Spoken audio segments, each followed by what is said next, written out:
Right on. Hello, everyone. My name is Nathan Klose. I'm a senior creative director at a government contractor called i3. I'm here with. I'm Hunter Stinson, senior technologist, also at i3. And one of the things that we thought would be a very interesting topic to cover down on is the fact that we're here on this second day of a conference where we're all conversing about potential economic opportunities, economies of scale around this technology. But one of the things that we just want to kind of maybe consider is that the government is actually extremely excited about this technology and has a number of contracting opportunities for small businesses, large businesses, you name it. They just really don't quite know what they don't know, right? You're going to be able to, in this talk, hear a little bit about some basics around contracting and really about the government, the U.S. government, wanting that innovation. They want that innovation. So unlike having to seek out or potentiate potential markets with XR, the government has very specific pragmatic applications that they're looking for. They're excited, but they're not quite there yet. So one of the things that I want to kind of discuss is the fact that the U.S. government, unlike what we kind of have our mindset around the U.S. government, they want to innovate. They rely on us, industry experts, to make those kinds of decisions for them, though. So it's our expertise that they are looking for. In particular, you might have this idea in your head that the U.S. government, has infinity dollars. They are, constantly throwing it at UFOs and at space travel and you name it. Well, yes, they have a lot of money, but they don't know what they don't know, and they rely on people like us in the room and government contractors to try and do a lot of that R&D. So it's the very people here that they could, reach out to and do what's called a SIBR. There's gonna be a lot of acronyms in this talk to learn a little bit more about what they don't know. In particular, what they do want to know is about, especially with XR, applications that do have that pragmatism, that do have that practical effect. And in particular, the government is interested in products that help keep their people safe. So when I say keep their people safe, I don't just mean like on a battlefield or theater event. I mean, if you've got a maintainer who's working a helicopter, hopefully, with XR, they can learn how to perform that maintenance task to the degree that the helicopter will not fall from the sky and hurt people, but it will in fact stay in the air and do what it's supposed to do. And in the government's perspective, there's a lot that they're already trying. So some of the things that are already in play include Red 6, which they work with the Air Force for augmented reality purposes. You can Google them right now on your phone if you like. There are a ton of VR trainers already out there, both hybrid that are physical and virtual. And then the government had a product that they are continually working on called the IVAS system, which is basically HoloLens for soldiers. And they are trying to get more and more into this industry. But what they really don't, want to see, and they're a little bit tired of seeing, is tech demos. At the end of the day, the R&D that they want to have done, the products that they want to create, and the things that they're already putting in motion to learn more, they want to have real results out of that. So in fact, one of the things that we're going to talk about is how do you get from prototype, which, and there's a lot of really cool prototypes, both hardware and software on the floor even today. How do you get from prototype to product based on how the government defines that and talks about it? So I'm going to pass the mic on over to Hunter because we are in fact very interested in talking about how XR is a really good medium for the government, but it shouldn't be the end result. The product that helps train people is. All right, thanks, Nate. So, like Nate said, we want solutions, the government wants solutions that provide value. There was a previous talk earlier today about, hey, finding XR is really cool, it's very buzzwordy, the government is very interested in it. They've seen a lot of demos, everyone has a HoloLens now. So what sets you apart from that? So maybe you've got something else that you're bringing to the table, and the government really wants solutions. But let's say you have a cool solution, you want to go talk to the government, but you're unsure, who do I talk to? How do I get in this area? Because it can be kind of ivory tower-ish a little bit. I'm going to do what may be impossible, and that's try and make a brief couple-minute talk about government contracting actually exciting and fun. That may not have ever been done in this. I see a lot of north-souths here. Mm-hmm. You must have been in some previous contracting talks based on that. But let's get started in DoD. So it all, like Nate said, we talk contracts. Contracts are how the government works. They issue contracts for products or services to companies. And we're going to learn and do a deep dive. But probably the most important lesson that I can share with you all in government contracting, a previous talker talked about TLAs, three-letter acronyms. Get ready to get blown out of the water because the government loves acronyming all the things. There's probably a hidden competition. I'm convinced people are trying to come up with the most cleverest names of embedding acronyms within acronyms. The government and government groups take it to a whole new level. And you'll learn about an acronym and go talk to a different government customer, and they'll use the same acronym, and it means something completely different. So get used to acronyms. And I say that in jest, but in all seriousness, learn to talk their language.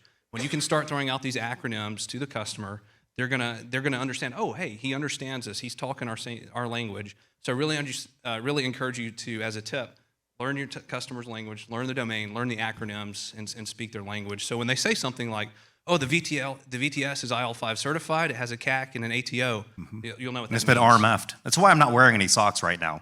Yeah. No additional acronyms whatsoever. Yes, and what I said I did not make up. That's a real. Those are all real acronyms he used. Yes. On a more serious note, so contracts become work. Congress passes budgets every year. We hope they do.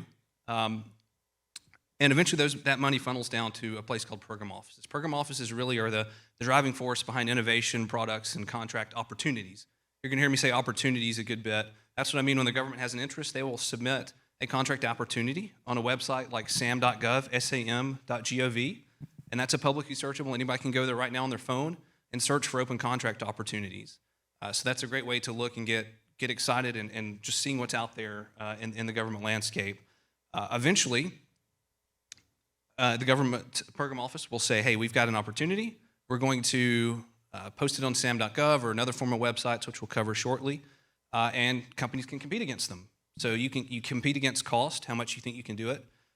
Your past performance is big in government. You'll hear the P2 acronym thrown around a lot of have you done something similar in the past or what makes you good at this, your technical approach, schedule, how fast can you get it done. So they're evaluating all this criteria, and they're going to make a decision using proposals. So companies that are interested in a contract opportunity writes a proposal.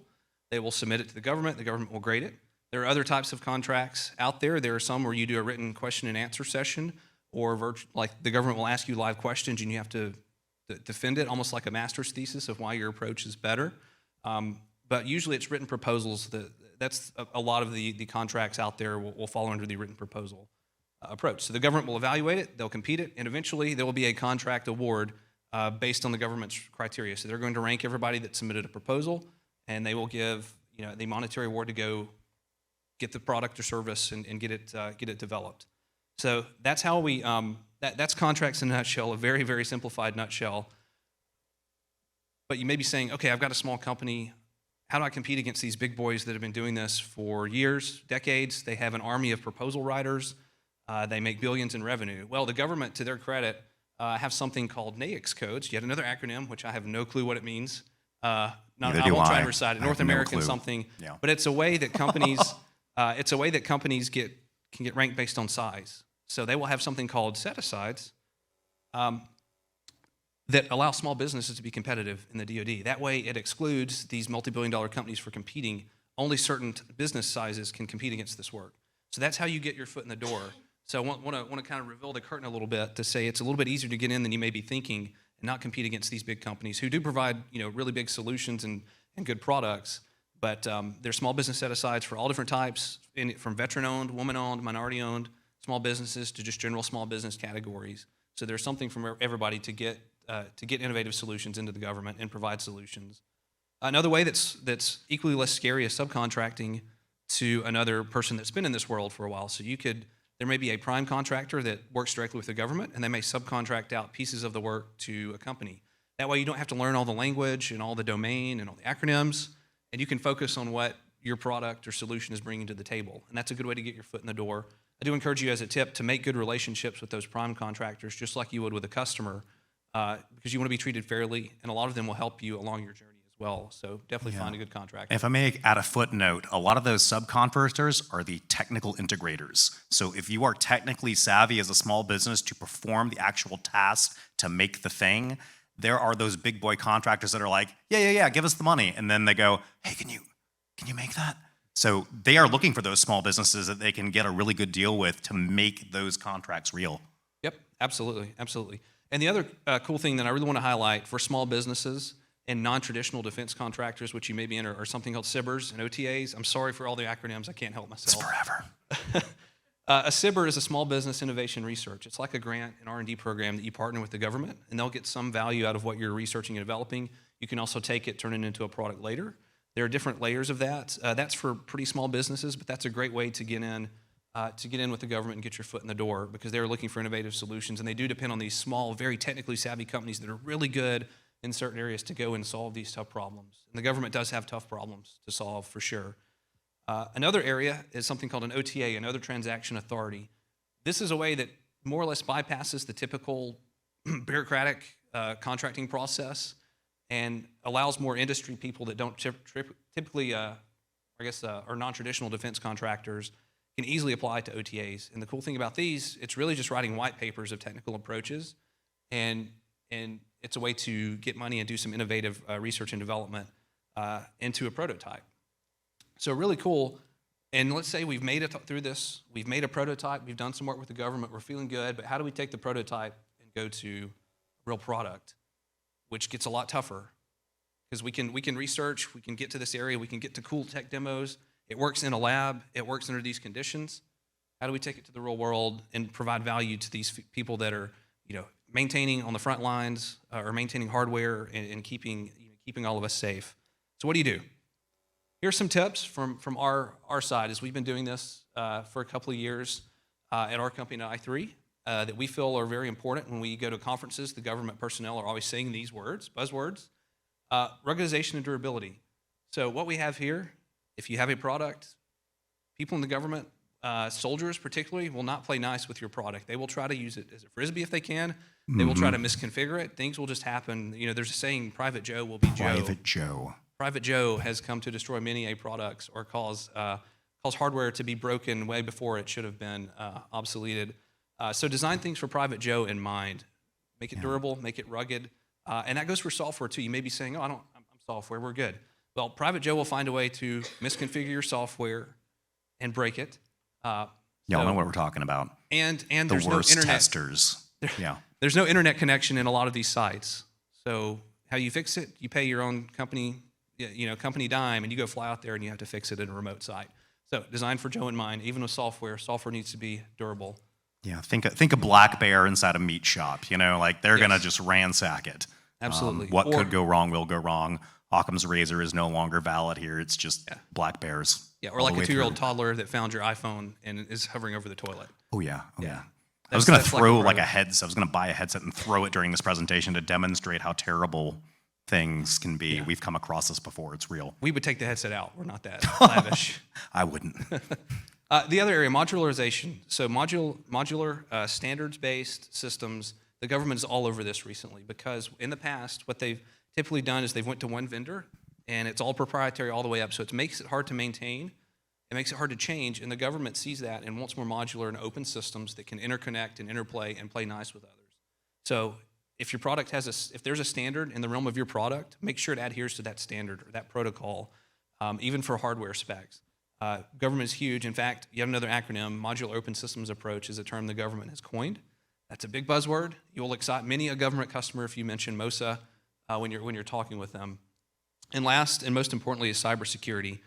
Data's got to be secured, just like private sensitive health information. DoD takes it higher. There's classified information. There are air-gapped networks. Securing data is paramount. So make sure you're doing your due diligence if you've got software products, that you are doing code scans, your routine cybersecurity checks, that it's healthy and that there's no vulnerabilities, or try to mitigate vulnerabilities. But also, like I mentioned before, there's limited internet in these places, or it's an air-gapped network. How in the world do you distribute an XR application that you've developed? You can't go publish it to the Android store, Steam VR. There's some interesting challenges there in the DoD, and that's an interesting way. How do we authenticate? Because there's certain levels of classification. There's a lot of different ways to authenticate. So how in the world do you do that? And I'm going to hand this back over to Nate to explain some recent products we've developed that help answer that question. Yeah, so one of the acronyms that you might have heard tossed around is called an ATO. Stands for Authority to Operate. Operate on what? The internet, that's right. It is a challenge, and I mean a challenge, to get what's called an ATO in government contracting. So if you are trying to get an application just even distributed, having that ATO it requires a team unto itself to get it and maintain it. One of the products that you'll see in this kind of lineup of products we're going to show is something called the Virtual Training Suite. And you see this across the board with a number of other pieces of software out in DoD. If you have a platform, a distribution platform through which you can put training software, XR applications, desktop trainers, you name it, and it has an ATO, chef's kiss, because everything that flies through that distribution platform has that ATO. It is safe, it is secure as far as the government is concerned. So some of the other software that comes out on the VTS is Virtual Training Suite. Think of it like Steam or Origin, one of those gaming platforms, or like your Google Play Store, but for government's training software. Includes some other software like the virtual reality delirium environment. So you think DoD contracting, you also think weapons and battles in theaters and things like that, training along hardware. The VA is a group that really wants some training that helps them think through, their healthcare professional provision that they provide to people who have been through all of that. So this platform in particular, VTS, has a number of training products. Serious games, if there's a medevac operation, we train folks on how to go through the whole medevac operation and even learn it if you're a student on an Xbox controller. So.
So all of those games were distributed through the VTS, and it has that ATO. So just keep that in mind. Any solution that you provide, there's oftentimes something out there that can help you get that to the masses. So in particular, I want to kind of point out, take a picture of this, some of those websites that help you as a small business or anyone else get started with this and want to learn a little bit more about what contracts are available. The government has hyper-specific titles, like we would like to make XR training for the MQ-9, for example, right? You can hunt those down, you can submit white papers, you can submit proposals, you can work with others to maybe become a sub to deal with the technical side of that. There are also, like Hunter said, OTA, those other transaction authorities. There are consortia that you can start. You can start a relationship and membership with. So for example, those OTAs, because the government wants to make sure that they provide ample opportunities for everyone, not just the big boy government contractors. You can join up with one of them. They'll have specific opportunities for that consortium that you've joined up with, and you have an opportunity to submit where you wouldn't normally. And then finally, the Office of Small Business Programs, business.defense.gov, very easy website to remember. That's a really good place if you're still getting familiarized with some of those acronyms, some of the concepts around that, It's a really excellent resource to just learn a little bit more. And of course, we're members of the VRARA, and we'd love to talk. We're going to be out in the lobby chatting with people about this. So if you're curious if government contracting is something that you're like, man, I could scratch an itch with that. And this is big money, y'all. This is not just, trying to sell a product that, has a subscription service. I mean, we're talking 6-7 figure amounts kind of as the baseline for the most part. Come talk to us. We'd love to get you guys involved. We'd love to give you education and information. So right on. Absolutely. All right. Thank you for your time. Like Nate said, we'll be back Thank at you all. we'll be hanging at the Meta Center booth in the Yeah. in the exhibit. Yeah. So we'll hang out there. Happy to answer any of your questions that you have about this arena. So Just look for appreciate the dude who doesn't have any acronym socks on. you. All right. Thank you all. Thank you all. Thank you.